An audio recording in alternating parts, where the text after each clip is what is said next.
This is QTV News and I am Mamadou Gajaga. Our top stories. Youth Connect Summit underway at a local hotel in Senegambia.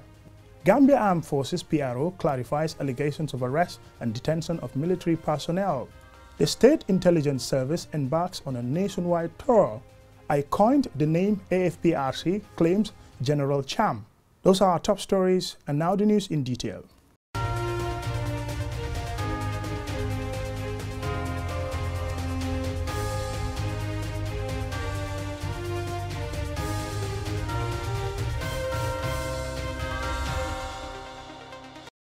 It could be recalled that Youth Connect Gambia was launched in October 2018, making the Gambia the 7th member of the Youth Connect in Africa.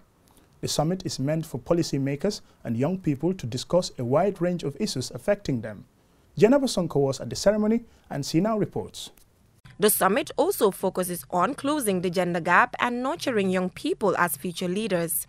The event was attended by the President of the Gambia and other top government officials, held at a local hotel in Senegambia.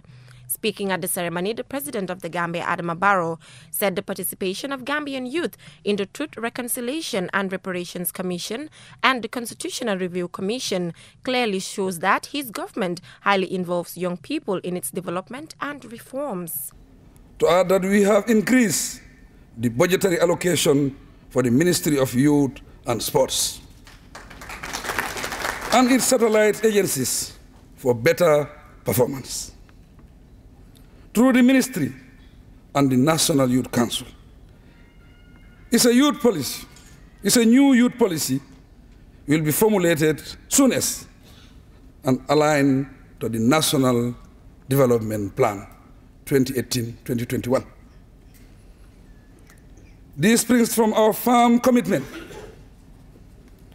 to strengthen the National Youth Council as the interface between government and the youth, so that it is fully operational in all the districts.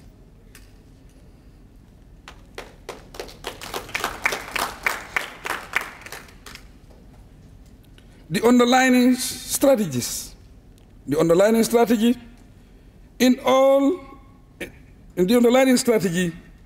is to make the council better able to communicate government policies while sharing the concerns of the youth across the country.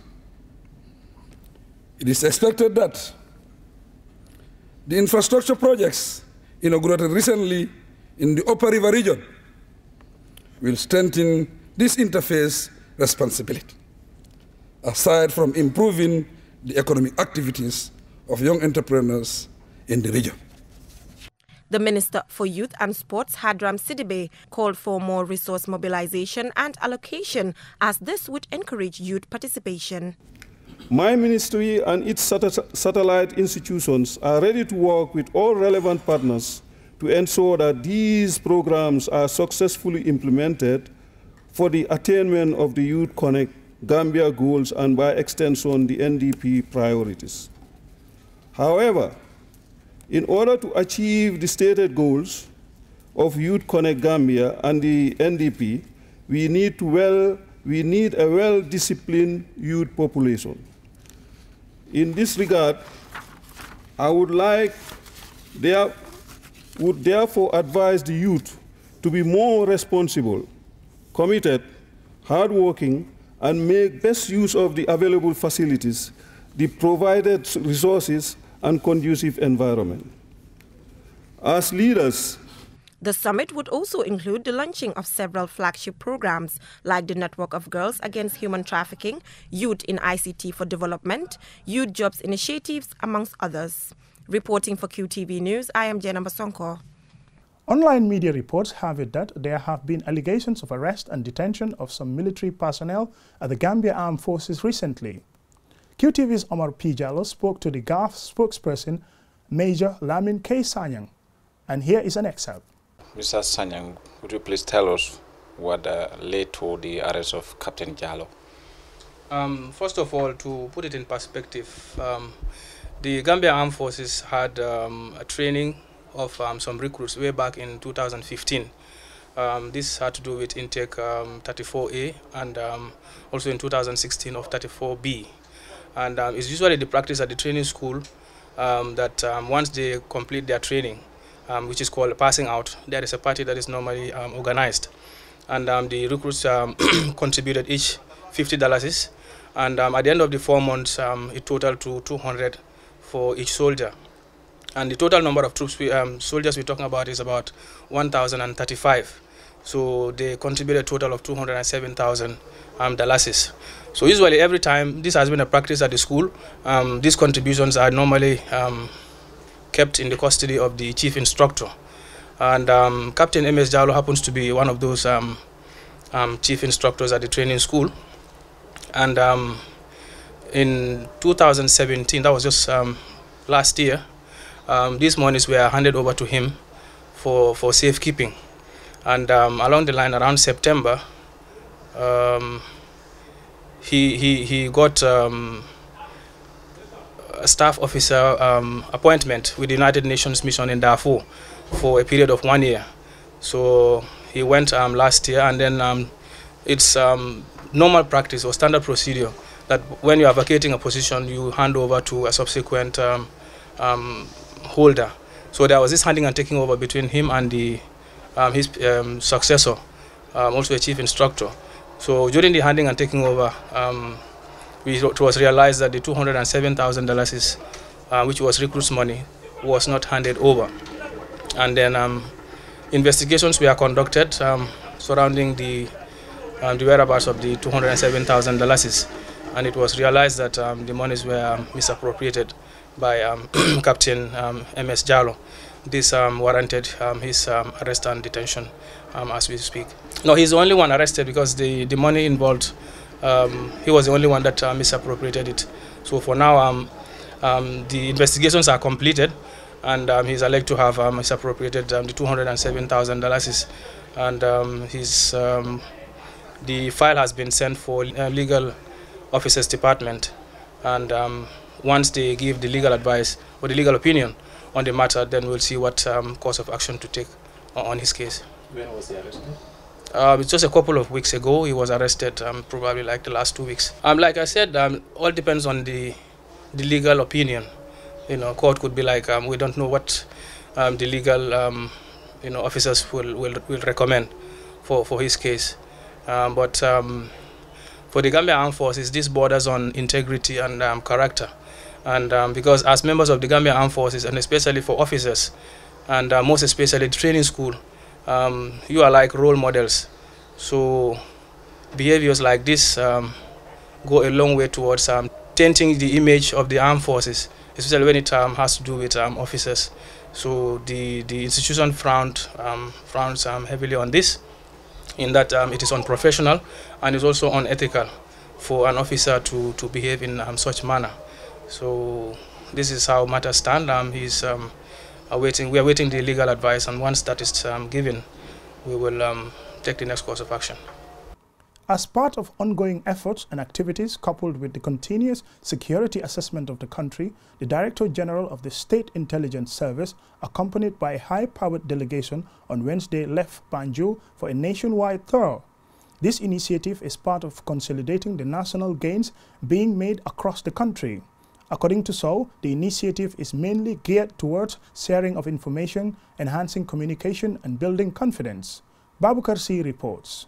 Formerly called the NIA, a name that is not pleasant to many, the Director General of the State Intelligence Service is working to rebuild the name of the institution.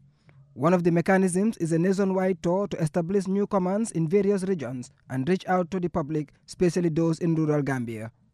The intention is to have a security belt, from a concept to a physical presence of security institutions and security assets across the country.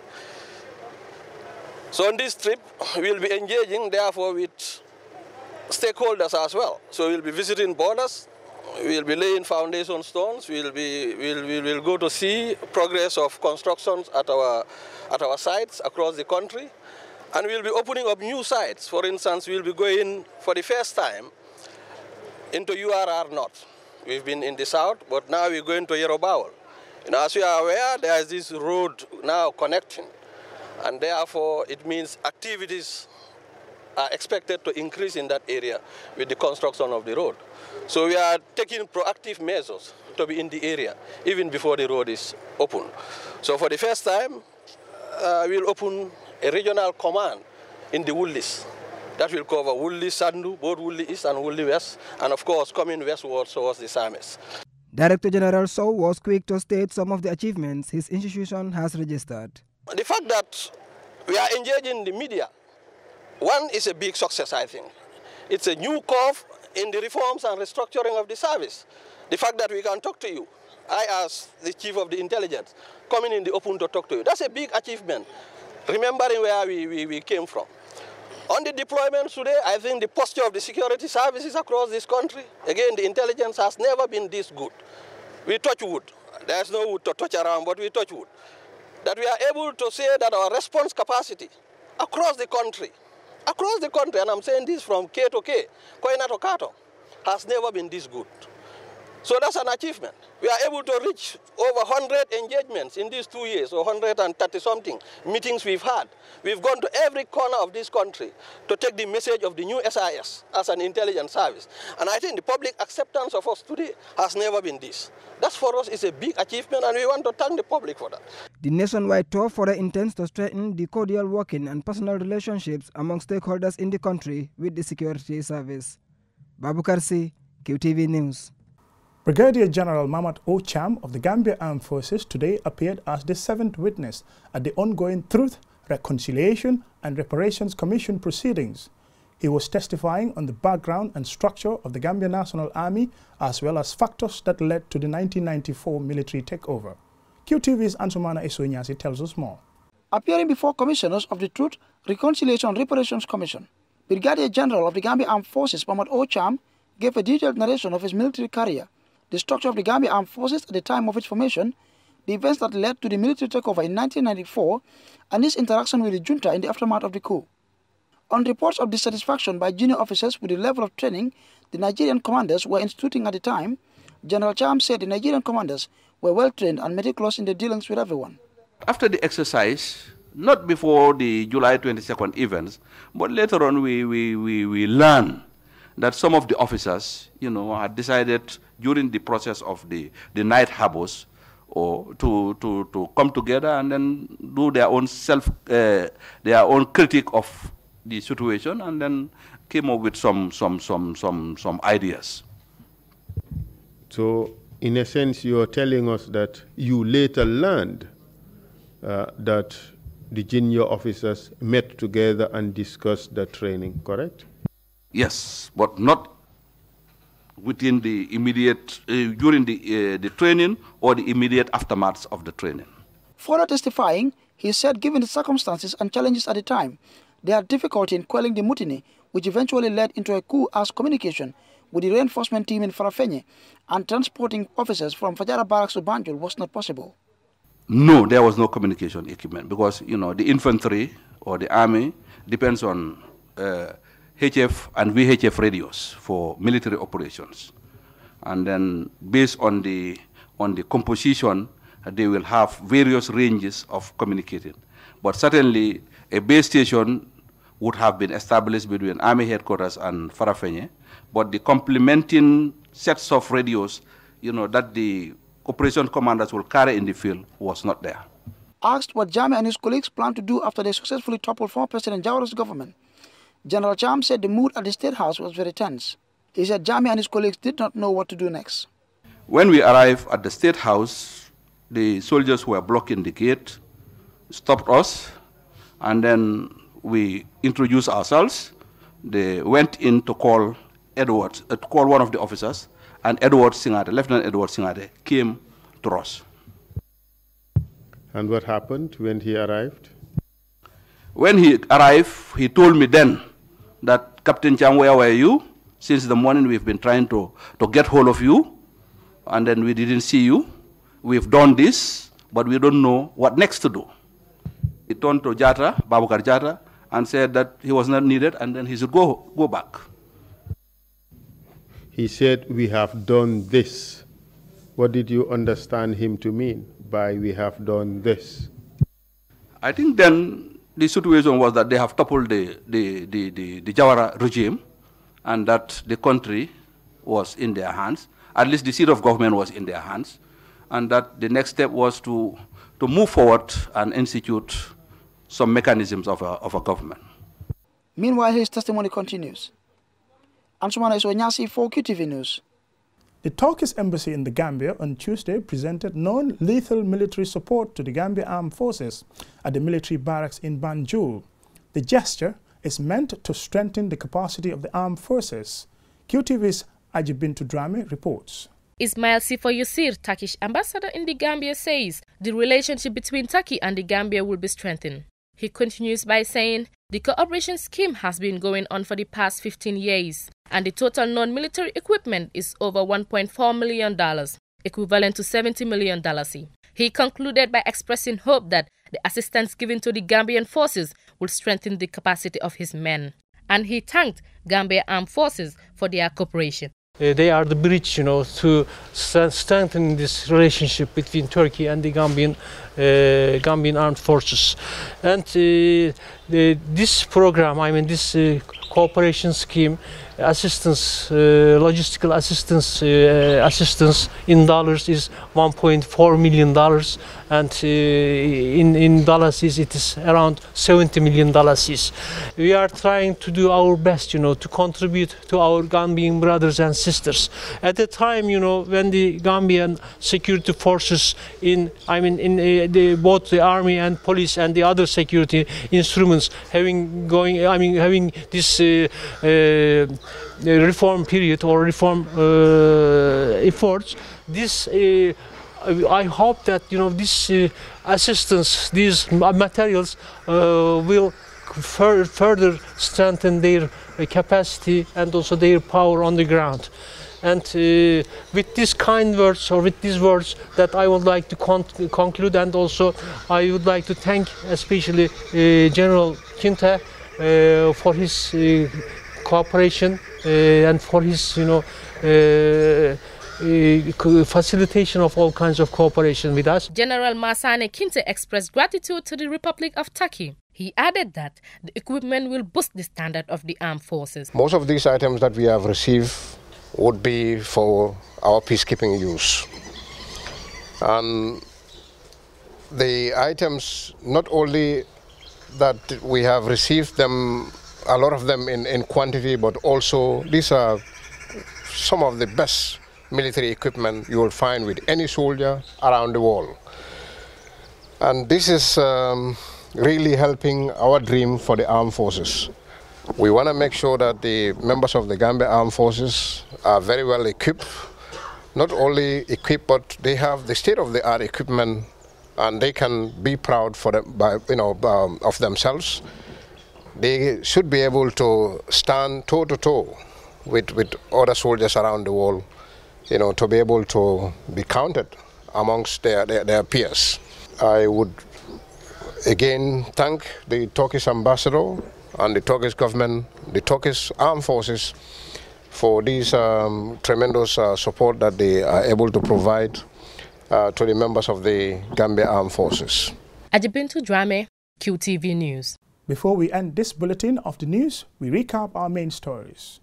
It could be recalled that Youth Connect Gambia Summit was launched in October 2018, making the Gambia the 7th member of the Youth Connect in Africa. The summit is meant for policymakers and policy influencers, including young people, to discuss a wide range of issues affecting young people. Online media reports have it that there have been allegations of arrest and detention of some military personnel at the Gambia Armed Forces recently. As part of ongoing efforts and activities coupled with continuous security assessments of the country, the Director General of the State Intelligence Service, accompanied by a high-powered delegation, on Wednesday left Banjul for a nationwide tour. This initiative is part of consolidating the national gains being made across the country. According to SO, the initiative is mainly geared towards sharing of information, enhancing communication, and building confidence. That's all we have for you in this edition of the news. Join us tomorrow for more news. Thank you very much for watching.